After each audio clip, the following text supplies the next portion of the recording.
तो आज के जो गायत्री मंत्र का टॉपिक है यह है इंटरनेशनल ऑर्गेनाइजेशन। और सबसे पहला यहाँ पर जो ऑर्गेनाइजेशन दिया गया है ये है यूएनओ। सबसे पहला क्वेश्चन कि यूएनओ का फुल फॉर्म क्या होता है, तो फुल फॉर्म इसका होता है यूनाइटेड नेशन ऑर्गेनाइजेशन।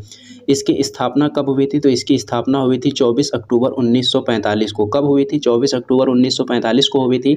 इसके अंग कितने हैं, तो अंग हो जाएंगे 6। कितने अंग हो जाएंगे? 6 अंग हो जाएंगे। सदस्य कितने देश इसमें हैं? सदस्य इसमें 193 हैं। और नवीनतम सदस्य पूछा जाएगा तो नवीनतम सदस्य हो जाएगा दक्षिणी सूडान, जो कि कब शामिल हुआ था? वर्ष 2011 में इसको शामिल किया गया था। यूएनओ का मुख्यालय कहाँ है? यूएनओ का मुख्यालय न्यूयॉर्क में है। न्यूयॉर्क कहाँ पड़ता है? अमेरिका में पड़ता है। इसके अंग हमने आपको कितने बताए हैं? इसके अंग हमने आपको बताए हैं 6। ये 6 अंगों के नाम आपको यहाँ पर देख लेने हैं। पहला अंग है यहाँ पर महासभा। सबके आगे संयुक्त राष्ट्र आपको लगा लेना है। जैसे कि सबसे पहले यहाँ पर क्या लिखा है? महासभा लिखा है, तो पहला अंग हो जाएगा संयुक्त राष्ट्र महासभा। दूसरा अंग है सुरक्षा परिषद, यानी कि संयुक्त राष्ट्र सुरक्षा परिषद। इसी प्रकार से आर्थिक एवं सामाजिक परिषद। चौथा हो जाएगा अंतर्राष्ट्रीय न्यायालय। और पांचवा हो जाएगा न्यास परिषद। और छठा हो जाएगा सचिवालय। ये जो हैं यूएनओ के 6 अंगों के नाम हैं और ये सभी के सभी इंपॉर्टेंट हैं। इनमें से आपको याद रखना है पहला अंग, दूसरा अंग, तीसरा अंग, चौथा अंग, पांचवा अंग और छठा अंग। इसमें केवल और केवल कौन सा एक अंग है? जैसे कि चौथा अंग यहाँ पर लिखा हुआ है, इसका मुख्यालय पड़ता है द हेग, नीदरलैंड में। बाकी के जो 5 अंग हैं उन सभी का मुख्यालय कहाँ है? बाकी के जो 5 अंग हैं उन सभी का मुख्यालय न्यूयॉर्क में पड़ता है। लेकिन एकमात्र अंग ऐसा है जिसका नाम है अंतर्राष्ट्रीय न्यायालय। इसका जो मुख्यालय है द हेग, नीदरलैंड में स्थित है। उसके बाद में यहाँ से कुछ और क्वेश्चंस पूछे जा सकते हैं। जैसे कि कहा जाता है कि विश्व की लघु संसद के नाम से किसे जाना जाता है, तो संयुक्त राष्ट्र महासभा को क्या कहते हैं? विश्व की लघु संसद कहते हैं। क्या कहते हैं? विश्व की लघु संसद कहते हैं। उसके बाद में जो दूसरा क्वेश्चन यहाँ से पूछा जा सकता है कि जो सुरक्षा परिषद होता है इसमें कितने सदस्य हैं? इसमें 15 सदस्य हैं, जिसमें से 5 सदस्य स्थायी हैं और 10 सदस्य अस्थायी हैं। ये भी आपको याद रखना है। उसके बाद में यहाँ पर नेक्स्ट पॉइंट दिया गया है कि जो संयुक्त राष्ट्र महासभा है उसकी आधिकारिक भाषाएं कितनी हैं, तो आधिकारिक भाषाएं इसकी 6 हैं। 6 भाषाएं कौन कौन सी हैं?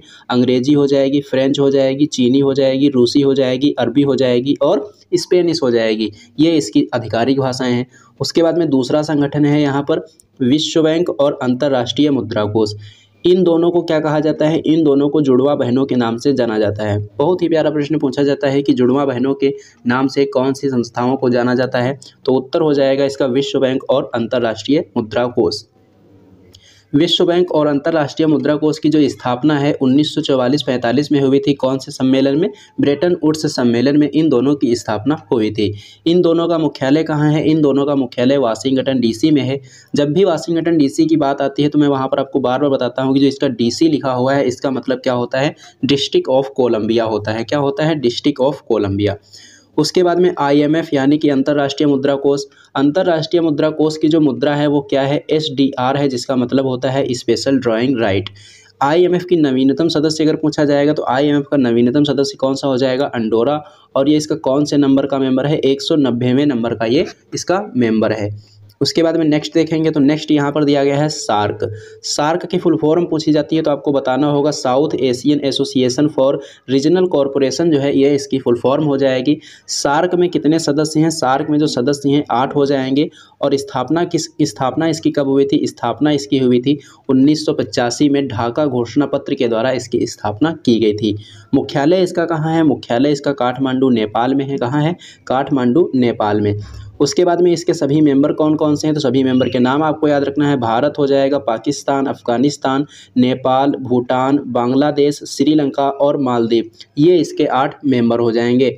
उसके बाद में नेक्स्ट पॉइंट दिया गया है कि जो म्यांमार है वो सार्क संगठन का सदस्य है या नहीं। ये क्वेश्चन बहुत बार पूछा जा चुका है, तो ये जरूर आपको याद रखना है कि ये जो म्यांमार है ये सार्क संगठन का सदस्य नहीं है। उसके बाद में नेक्स्ट यहाँ पर दिया गया है आसियान। आसियान की फुल फॉर्म पूछी जाती है तो बताना होगा association of south east Asian Nations इसकी फुल फॉर्म होती है। और इसकी जो स्थापना है कब हुई थी? स्थापना इसकी 1967 में हुई थी। किसके द्वारा? बैंकॉक घोषणा पत्र के द्वारा इसकी स्थापना हुई थी। आसियान का मुख्यालय पूछा जाएगा तो ये हो जाएगा जकार्ता में। जकार्ता कहाँ है? इंडोनेशिया में है। उसके बाद में आसियान के मेंबर पूछे जाएंगे तो आसियान के मेंबर हैं 10 और 11वां मेंबर इसका कौन बना है? 11वां मेंबर इसका बना है तिमोर लेस्ते। कौन सा हो जाएगा? जाएगा तिमोर लेस्ते। उसके बाद में यहाँ से एक प्रश्न पूछा जाता है कि जो भारत है ये आसियान का मेंबर है या नहीं है, तो आपको बताना है कि जो भारत है इसका मेंबर नहीं है।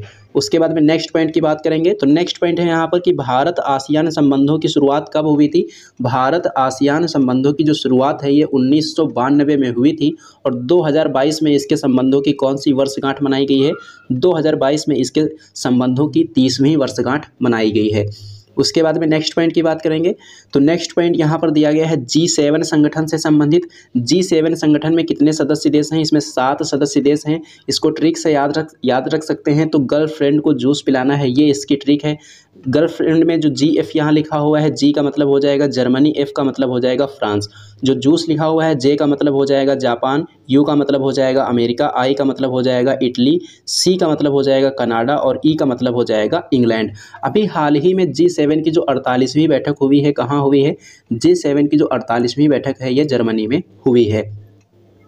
उसके बाद में नेक्स्ट पॉइंट है इंटरपोल से रिलेटेड। इंटरपोल को अंतर्राष्ट्रीय पुलिस के नाम से जाना जाता है, यानी कि इंटरनेशनल पुलिस इसका फुल फॉर्म है।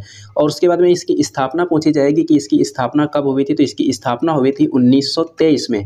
मुख्यालय इसका कहाँ है, मुख्यालय इसका फ्रांस के लियोन शहर में है। और इसकी 90वीं जो बैठक है कहाँ हुई है, दिल्ली में हुई है। कब हुई है, वर्ष 2022 में हुई है।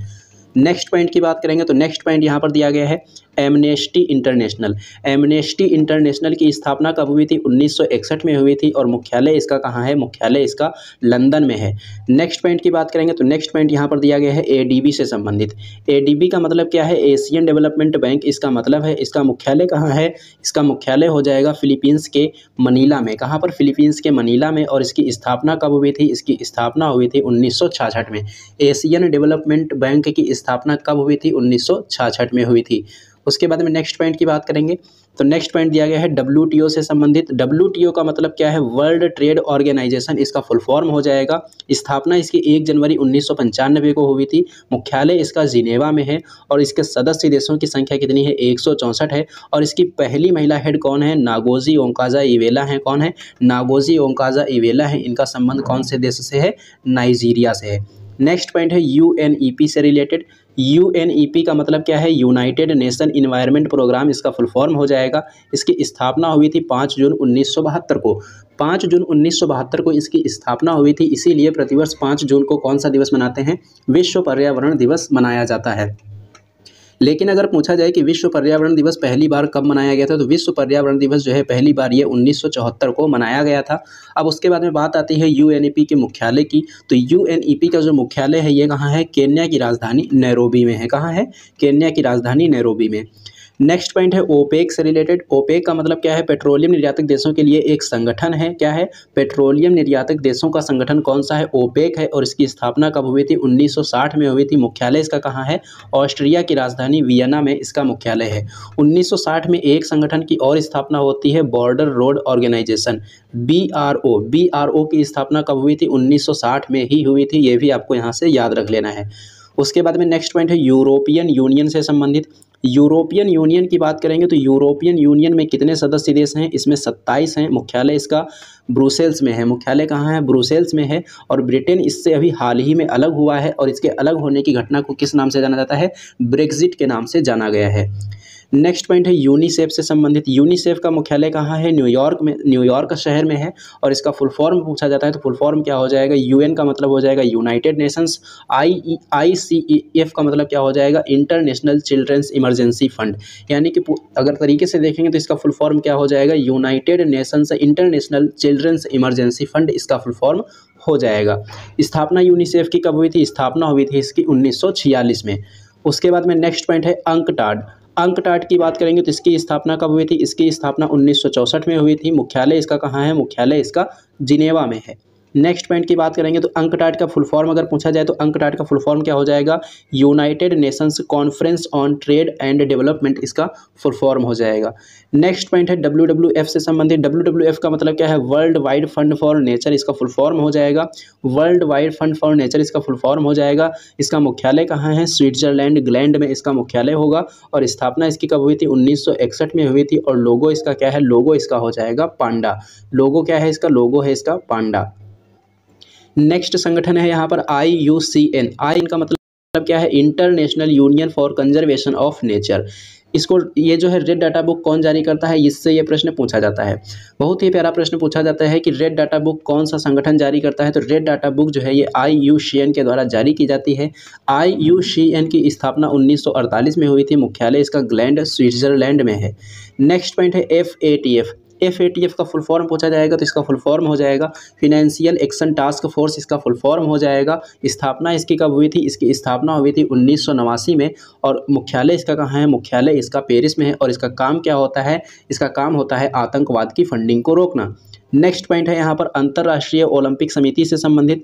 अंतर्राष्ट्रीय ओलंपिक समिति की स्थापना कब हुई थी, 23 जून 1894 को हुई थी। मुख्यालय इसका स्विट्जरलैंड के ल्यूसाने में है। कहाँ है, स्विट्जरलैंड के ल्यूसाने में। नेक्स्ट संगठन है WHO यानी कि World Health Organisation. World Health Organisation की स्थापना कब हुई थी, 7 अप्रैल 1948 को हुई थी। इसीलिए 7 अप्रैल को प्रतिवर्ष कौन सा दिवस मनाते हैं, विश्व स्वास्थ्य दिवस मनाया जाता है। मुख्यालय की बात करेंगे तो मुख्यालय इसका कहाँ हो जाएगा, मुख्यालय इसका हो जाएगा जिनेवा में। कहाँ पर, जिनेवा में। नेक्स्ट संगठन है ILO यानी कि अंतर्राष्ट्रीय श्रम संगठन, इंटरनेशनल लेबर ऑर्गेनाइजेशन। स्थापना इसकी हुई थी 1919 में। मुख्यालय इसका कहाँ है, मुख्यालय इसका है जिनेवा में।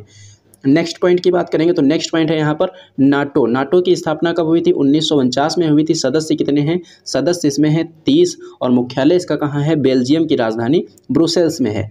नेक्स्ट संगठन है SCO संघाई सहयोग संगठन की स्थापना 1996 में हुई थी। और इसका मुख्यालय कहाँ है, मुख्यालय इसका बीजिंग में है। और सदस्य कितने हैं, सदस्य इसमें 9 हो जाएंगे। और नवीनतम मेंबर इसका कौन सा हो जाएगा, नवीनतम मेंबर इसका हो जाएगा ईरान। संघाई सहयोग संगठन का नवीनतम मेंबर क्या हो जाएगा, ईरान। देखो इसकी स्थापना कब हुई थी, स्थापना तो इसकी 1996 में हुई थी। लेकिन जब इसकी स्थापना हुई थी तो संघाई 5 के नाम से हुई थी। संघाई 5 के नाम से इसकी स्थापना कब हुई थी, 1996 में हुई थी। लेकिन इसका नाम SCO कब पड़ा है, इसका नाम SCO जो है ये 2001 में रखा गया है। SCO नाम इसका कब हुआ है, 2001 में हुआ है। उसके बाद में नेक्स्ट पॉइंट दिया गया है बिमस्टेक से संबंधित। बिमस्टेक का मुख्यालय कहाँ है, तो इसका मुख्यालय हो जाएगा श्रीलंका के कोलंबो में। और सदस्य देशों की संख्या कितनी है, इसमें 7 है। और फुल फॉर्म इसका क्या हो जाएगा, bay of Bengal initiative for multi sectoral technical and economic corporation जो है इसकी फुल फॉर्म हो जाएगी। फुल फॉर्म बहुत ही कम पूछी जाती है, लेकिन मुख्यालय और सदस्य जरूर याद रखना है। मुख्यालय कोलंबो में है और सदस्य कितने हैं, 7 हैं।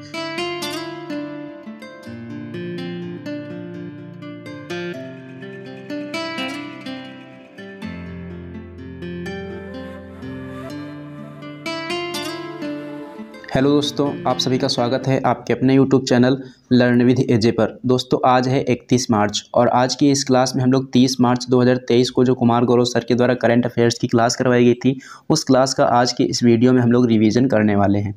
दोस्तों जैसा कि आप लोग जानते ही हैं, ये जो अपनी क्लास रहती है रिवीजन क्लास रहती है और डेली सुबह 6 बजे करवाई जाती है। तो चलिए दोस्तों देख लेते हैं आज की करंट अफेयर्स का अपना पहला प्रश्न। और करंट अफेयर्स का यहाँ पर पहला प्रश्न दिया गया है कि भारत और अफ्रीकी देशों के सेना प्रमुखों का पहला संयुक्त सम्मेलन कहाँ आयोजित किया गया है। भारत और अफ्रीकी देशों के सेना प्रमुखों का पहला संयुक्त सम्मेलन कहाँ आयोजित किया गया है, तो इसका आयोजन जो है महाराष्ट्र के पुणे में किया गया है। कहाँ किया गया है, महाराष्ट्र के पुणे में। चीफ गेस्ट इसमें कौन है, चीफ गेस्ट इसमें रक्षा मंत्री राजनाथ सिंह जी थे। और कौन शामिल हुए हैं, भारतीय थल सेना प्रमुख मनोज पांडे जी भी इसमें शामिल हुए हैं। बात आई है महाराष्ट्र की, तो महाराष्ट्र के बारे में क्या क्या याद रखना है। महाराष्ट्र के 2 लोक नृत्यों के नाम याद रखने हैं जो कि मोस्ट इंपॉर्टेंट हैं। एक तो हो जाएगा यहाँ का लोक नृत्य तमाशा और दूसरा हो जाएगा यहाँ का लावणी। 2 लोक नृत्य यहाँ के आपको याद रखने हैं, तमाशा और लावणी कहाँ के लोक नृत्य हैं, महाराष्ट्र के लोक नृत्य हैं। महाराष्ट्र में एक स्थान पड़ता है नासिक। इसके बारे में पूछा जाता है कि नासिक किस नदी के किनारे स्थित है, तो नासिक के बारे में आपको बता देना है कि जो नासिक है किस नदी के किनारे है, गोदावरी नदी के किनारे स्थित है। अब उसके बाद में कुछ इंपॉर्टेंट पॉइंट की बात करेंगे जो लल्लन टॉप प्रश्नों में प्रश्न करवाए गए थे। सबसे पहला पॉइंट है एफिंडेक्स 2023 का आयोजन कहाँ किया गया है। एफिंडेक्स 2023 का जो आयोजन है महाराष्ट्र के पुणे में किया गया है। ये जो एक्सरसाइज है इसका आयोजन किसके किसके बीच हुआ है, भारत और अफ्रीकी देशों के मध्य हुआ है। किसके किसके बीच हुआ है, भारत और अफ्रीकी देशों के मध्य ये एफिंडेक्स का आयोजन किया गया है। उसके बाद में हम नेक्स्ट पॉइंट की बात करेंगे, तो नेक्स्ट पॉइंट यहाँ पर दिया गया है G20 2023 का जो आयोजन है कहाँ पर किया जा रहा है, तो इसका आयोजन किया जा रहा है भारत में। अगर पूछा जाए G20 2023 का जो आयोजन हो रहा है ये इसका कौन से नंबर का आयोजन है? तो ये इसका 18वें नंबर का आयोजन है। क्या है, कौन से नंबर का इसका आयोजन है? ये 18वें नंबर का आयोजन है। और G20 2023 में भारतीय शेरपा किसको बनाया गया है? तो अमिताभ कांत को बनाया गया है। किसको? अमिताभ कांत को। नेक्स्ट पॉइंट है संघाई सहयोग संगठन 2023 की जो बैठक है कहाँ होगी? ये भारत में होगी। ये तो G20 2023 की बैठक भारत में हो गई और संघाई सहयोग संगठन 2023 की बैठक कहाँ हो गई? भारत में होगी। उसके बाद में अगर पूछा जाए कि G20 2023 की G20 2022 वाली जो बैठक है ये कहाँ हुई थी? G20 2022 वाली बैठक कहाँ हुई थी? बाली इंडोनेशिया में हुई थी। कहाँ हुई थी? बाली इंडोनेशिया में हुई थी। और संघाई सहयोग संगठन जो 2022 वाली बैठक है ये कहाँ हुई थी? ये जो है समरकंद उज्बेकिस्तान में हुई थी। कहाँ हुई थी? समरकंद उज्बेकिस्तान में। उसके बाद में नेक्स्ट पॉइंट की बात करेंगे तो नेक्स्ट पॉइंट यहाँ पर दिया गया है कि पहला संयुक्त राष्ट्र जल सम्मेलन का आयोजन कहाँ पर किया गया है? पहला संयुक्त राष्ट्र जल सम्मेलन का आयोजन कहाँ किया गया है? न्यूयॉर्क में किया गया है। अगर पूछा जाए कि न्यूयॉर्क कौन सी नदी के किनारे स्थित है तो न्यूयॉर्क जो है ये हडसन नदी के किनारे स्थित है। ये भी प्रश्न आपसे पूछा जा सकता है कि न्यूयॉर्क कौन सी नदी के किनारे स्थित है? तो न्यूयॉर्क जो है ये हडसन नदी के किनारे स्थित है। उसके बाद में नेक्स्ट पॉइंट की बात करेंगे तो नेक्स्ट पॉइंट यहाँ पर दिया गया है अफ्रीकन यूनियन। अफ्रीकन यूनियन की स्थापना कब हुई थी? 1963 में हुई थी। अफ्रीकन यूनियन में सदस्य देशों की संख्या कितनी है? 55 है। अफ्रीकन यूनियन का मुख्यालय कहाँ है? अदिस अबाबा में है। ये जो अदिस अबाबा है कौन से देश की राजधानी है? अदिस अबाबा जो है ये इथोपिया की राजधानी है। किसकी राजधानी है? इथोपिया की राजधानी है। इथोपिया की अगर करेंसी पूछी जाएगी तो इथोपिया की करेंसी क्या हो जाएगी? इथोपिया की करेंसी हो जाएगी बिर्र। क्या हो जाएगी? बिर्र। इथोपिया की करेंसी बिर्र है। इथोपिया की राजधानी अदिस अबाबा है। अब हम बात करेंगे सेकंड क्वेश्चन की। तो सेकंड क्वेश्चन यहाँ पर दिया गया है मारबर्ग वायरस बीमारी के प्रकोप की घोषणा किस देश के द्वारा की गई है? मारबर्ग वायरस बीमारी के प्रकोप की घोषणा किस देश के द्वारा की गई है? तो इसकी जो घोषणा है तंजानिया के द्वारा की गई है। बात करेंगे तंजानिया की तो तंजानिया की राजधानी क्या है? तंजानिया की राजधानी है डोडोमा या फिर कह सकते हैं दोदोमा। अगर पूछा जाए कि जो अफ्रीका महाद्वीप है उसकी सबसे ऊंची चोटी जो है कौन सी है? माउंट किलिमंजारो है। और ये माउंट किलिमंजारो जो है कौन से देश में स्थित है? तंजानिया में ही स्थित है। नेक्स्ट पॉइंट है कि मंकी पॉक्स का नया नाम क्या रख दिया गया है? मंकी पॉक्स का नया नाम कर दिया गया है एम पॉक्स। क्या कर दिया गया है? M pox. नेक्स्ट पॉइंट है कि एड्स के वायरस का नाम क्या है? एड्स जो है किस वायरस के कारण होता है? तो ये जो होता है HIV वायरस के कारण होता है। देखिए यहाँ पर एड्स का फुल फॉर्म भी पूछा जाता है और एड्स दिवस प्रतिवर्ष कब मनाते हैं ये भी पूछा जाता है। तो ये जो एड्स दिवस है प्रतिवर्ष 1 दिसंबर को मनाया जाता है। और अगर पूछा जाए कि एड्स का फुल फॉर्म क्या है तो इसका फुल फॉर्म हो जाएगा एक्वायर्ड इम्यूनोडिफिशियेंसी सिंड्रोम। क्या हो जाएगा? एक्वायर्ड इम्यूनोडिफिशियेंसी सिंड्रोम इसका फुल फॉर्म हो जाएगा। उसके बाद में नेक्स्ट पॉइंट की बात करेंगे तो नेक्स्ट क्वेश्चन यहाँ पर दिया गया है SAARC writers and literature foundation के द्वारा साहित्यिक पुरस्कार से किसे सम्मानित किया गया है? SAARC writers and literature foundation के द्वारा साहित्यिक पुरस्कार से किसे सम्मानित किया गया है? तो बंगबंधु शेख मुजीबुर रहमान को सम्मानित किया गया है। बंगबंधु के नाम से किसको जाना जाता है? शेख मुजीबुर रहमान को जाना जाता है। और ये बांग्लादेश के जनक भी माने जाते हैं। बांग्लादेश का जनक किसको माना जाता है? शेख मुजीबुर रहमान को माना जाता है। उसके बाद में नेक्स्ट पॉइंट की बात करेंगे तो नेक्स्ट पॉइंट यहाँ पर क्या दिया गया है कि एबल पुरस्कार 2023 किसको दिया गया है? एबल पुरस्कार 2023 किसको दिया गया है? लुइस कैफरेली को दिया गया है। किसको दिया गया है? लुइस कैफरेली को। और एबल पुरस्कार जो है ये कौन से क्षेत्र में दिया जाता है? तो ये जो है मैथ के क्षेत्र में, मैथमेटिक्स के क्षेत्र में दिया जाने वाला पुरस्कार है। लुइस कैफरेली का संबंध कौन से देश से है? तो इनका संबंध हो जाएगा अर्जेंटीना से। कहाँ से हो जाएगा? अर्जेंटीना से। नेक्स्ट पॉइंट है वन्यजीव संरक्षण पुरस्कार 2023 किसको दिया गया है? वन्यजीव संरक्षण पुरस्कार 2023 किसको दिया गया है? तो ये दिया गया है आलिया मीर को। इनका संबंध किस राज्य या केंद्र शासित प्रदेश से है? तो इनका संबंध हो जाएगा जम्मू कश्मीर से। कहाँ से हो जाएगा? जम्मू कश्मीर से। नेक्स्ट पॉइंट की बात करेंगे तो हिंदी भाषा में साहित्य अकादमी पुरस्कार जो है किसको दिया गया है? हिंदी भाषा में साहित्य अकादमी पुरस्कार किसको दिया गया है? बद्री नारायण को दिया गया है। किसको दिया गया है? बद्री नारायण को। नेक्स्ट क्वेश्चन है यहाँ पर सरस्वती सम्मान। सरस्वती सम्मान अभी हाल ही में किसको प्रदान किया गया है? तो ये जो है शिव शंकरी को प्रदान किया गया है। बात करेंगे नेक्स्ट क्वेश्चन की। तो नेक्स्ट क्वेश्चन यहाँ पर दिया गया है कि विज्ञान एवं पर्यावरण केंद्र ने किस पत्रिका की सहायता से भारत की पर्यावरण स्थिति रिपोर्ट 2023 जारी की है। तो भारत की जो पर्यावरण स्थिति रिपोर्ट 2023 है किसने जारी की है, विज्ञान एवं पर्यावरण केंद्र ने। अगर पूछा जाए किस पत्रिका की सहायता से जारी की है, तो डाउन टू अर्थ पत्रिका की सहायता से ये रिपोर्ट जारी की गई है। उसके बाद में नेक्स्ट पॉइंट की बात करेंगे। तो नेक्स्ट पॉइंट यहाँ पर दिया गया है कि मॉन्ट्रियल प्रोटोकॉल कब हुआ था। ये जो मॉन्ट्रियल प्रोटोकॉल है कब हुआ था, 16 सितंबर 1987 को हुआ था। ये प्रोटोकॉल का उद्देश्य क्या था, ये भी पूछा जा सकता है। तो ये जो प्रोटोकॉल हुआ था ये जो है ओजोन परत के संरक्षण के लिए था। ओजोन परत के संरक्षण से संबंधित प्रोटोकॉल कौन सा प्रोटोकॉल है, मॉन्ट्रियल प्रोटोकॉल है। ये कब हुआ था, 16 सितंबर 1987 को हुआ था। इसीलिए 16 सितंबर को ओजोन परत संरक्षण दिवस भी मनाया जाता है। क्वेश्चन पूछा जाता है कि ओजोन परत दिवस कब मनाते हैं, तो 16 सितंबर को मनाते हैं। इसी प्रकार से नेक्स्ट पॉइंट है क्योटो प्रोटोकॉल। क्योटो प्रोटोकॉल क्यों हुआ था, तो ग्रीन हाउस गैस के उत्सर्जन को कम करने के लिए ये प्रोटोकॉल हुआ था। क्वेश्चन इस प्रकार से भी पूछा जा सकता है कि ग्रीन हाउस गैस के उत्सर्जन को कम करने के लिए कौन सा प्रोटोकॉल हुआ था, तो क्योटो प्रोटोकॉल हुआ था। ये कब हुआ था, 1997 में। कब हुआ था, 1997 में हुआ था। उसके बाद में नेक्स्ट पॉइंट की बात करेंगे। तो नेक्स्ट पॉइंट दिया गया है COP27। COP27 का आयोजन कहाँ पर किया गया है, तो COP27 का जो आयोजन है मिस्र के शर्म अल शेख नामक स्थान पर किया गया है। बात आई है मिस्र की, तो मिस्र की राजधानी क्या है, तो मिस्र की राजधानी हो जाएगी काहिरा। मिस्र की राजधानी क्या है, मिस्र की राजधानी काहिरा है। और अगर उसके बाद में पूछा जाए कि जो मिस्र है इसको और किस नाम से जाना जाता है, तो इसको नील नदी का वरदान भी कहते हैं। मिस्र को और क्या कहते हैं, नील नदी का वरदान कहते हैं। अगर पूछा जाए कि मिस्र के राष्ट्रपति कौन हैं, तो मिस्र के जो राष्ट्रपति हैं वो हो जाएंगे अब्देल फतेह अल सीसी। कौन हो जाएंगे, अब्देल फतेह अल सीसी। और जो अभी हाल ही में 74वां गणतंत्र दिवस मनाया गया है उस पर मुख्य अतिथि कौन थे, तो बताना है कि मिस्र के राष्ट्रपति जिनका नाम है अब्देल फतेह अल सीसी। उसके बाद में हम नेक्स्ट क्वेश्चन की बात करेंगे। तो नेक्स्ट क्वेश्चन यहाँ पर दिया गया है कि हाल ही में किस खेल संघ ने ट्रांसजेंडर महिलाओं को महिला विश्व रैंकिंग स्पर्धाओं में भाग लेने से प्रतिबंधित कर दिया है। हाल ही में किस खेल संघ ने ट्रांसजेंडर महिलाओं को महिला विश्व रैंकिंग स्पर्धाओं में भाग लेने से प्रतिबंधित कर दिया है, तो इसका जवाब हो जाएगा विश्व एथलेटिक्स संघ।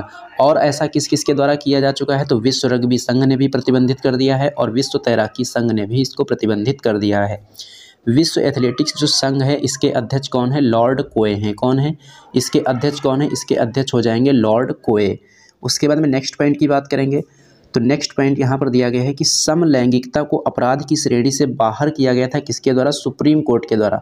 लेकिन क्वेश्चन क्या पूछा जाता है कि सुप्रीम कोर्ट के द्वारा समलैंगिकता को अपराध की श्रेणी से बाहर कौन से केस में किया गया था, तब आपको बताना होगा नवतेज कौर केस में। किस केस में, नवतेज कौर केस में। नेक्स्ट पॉइंट है कि समलैंगिकता का उल्लेख आईपीसी की कौन सी धारा में किया गया था, तो समलैंगिकता का उल्लेख आईपीसी की धारा 377 यानी कि 377 में किया गया था। नेक्स्ट पॉइंट है कि भारतीय ओलंपिक संघ की अध्यक्ष कौन बनी है, तो भारतीय ओलंपिक संघ की अध्यक्ष बनी है पीटी ऊषा। कौन बनी है, पीटी ऊषा बनी है। नेक्स्ट पॉइंट की बात करेंगे। तो नेक्स्ट पॉइंट यहाँ पर दिया गया है महिला विश्व बॉक्सिंग चैंपियनशिप में भारत ने कितने स्वर्ण पदक जीते हैं, तो भारत ने इसमें 4 स्वर्ण पदक जीते हैं। और किस किसने जीता है, तो नीतू घंघास ने जीता है, लवलीना बोरगोहन ने जीता है, स्वीटी बोरा ने जीता है और निखत सरीन ने जीता है। और ये जो महिला विश्व बॉक्सिंग चैंपियनशिप 2023 का आयोजन है किस देश में किया गया है, तो इसका आयोजन किया गया है भारत में। ये भी आपको याद रखना है। और भारत ने इसमें कितने स्वर्ण पदक जीते हैं, 4 स्वर्ण पदक जीते हैं। उसके बाद में नेक्स्ट पॉइंट की बात करेंगे।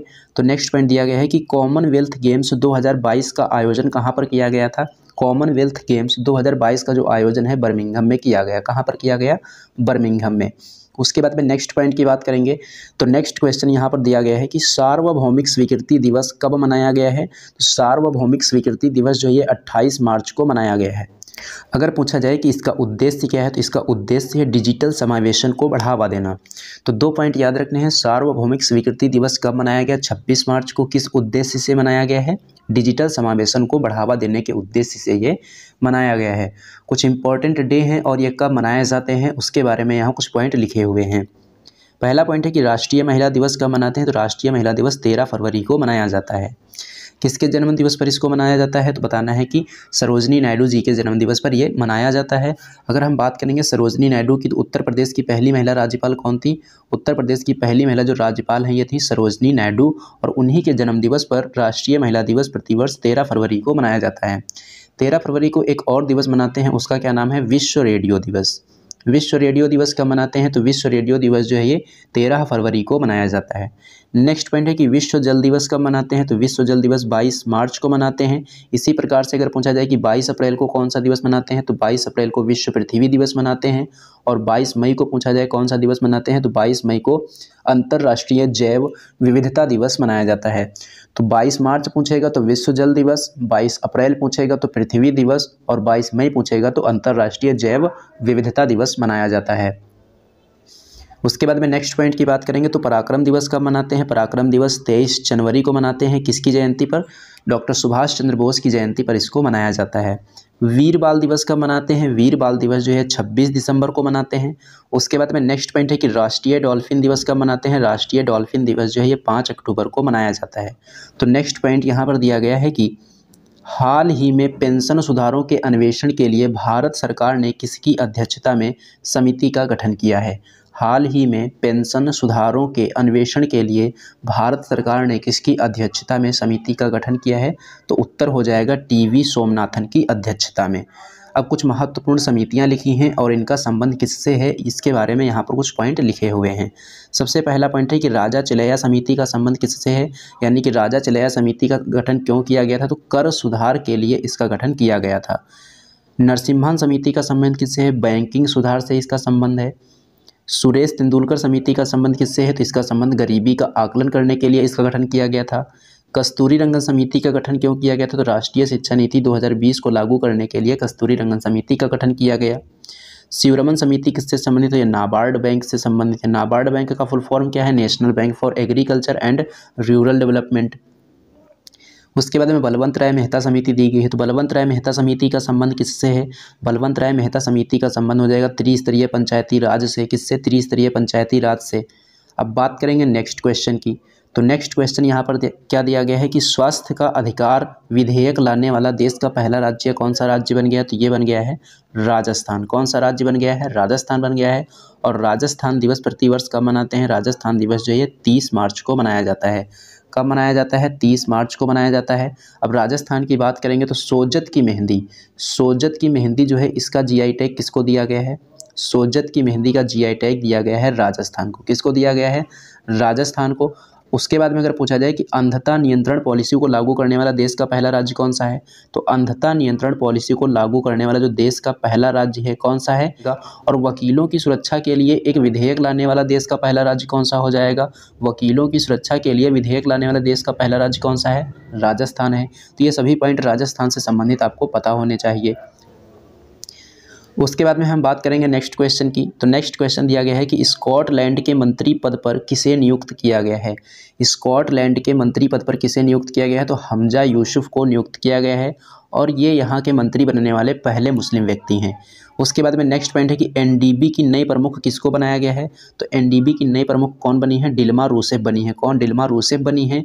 और एनडीबी का नया सदस्य देश कौन सा बना है? तो ये बना है मिस्र। एनडीबी का मतलब क्या है? न्यू डेवलपमेंट बैंक इसका फुल फॉर्म है। उसके बाद में नेक्स्ट पॉइंट है कि इटली की प्रधानमंत्री कौन है? तो इटली की प्रधानमंत्री हो जाएंगी जॉर्जिया मेलोनी। कौन? Giorgia Meloni. और न्यूजीलैंड के प्रधानमंत्री कौन है? न्यूजीलैंड के प्रधानमंत्री हैं क्रिस हिप्किंस। कौन है? क्रिस हिप्किंस हैं। उसके बाद में नेक्स्ट क्वेश्चन की बात करेंगे।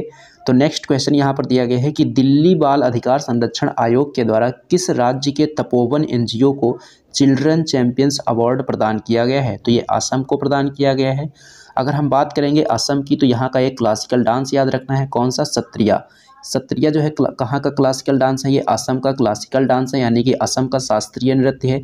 अगर हम बात करेंगे शास्त्रीय नृत्यों की कुल संख्या कितनी है, तो शास्त्रीय नृत्यों की कुल संख्या कितनी है? 8 है। कितनी है? 8 है।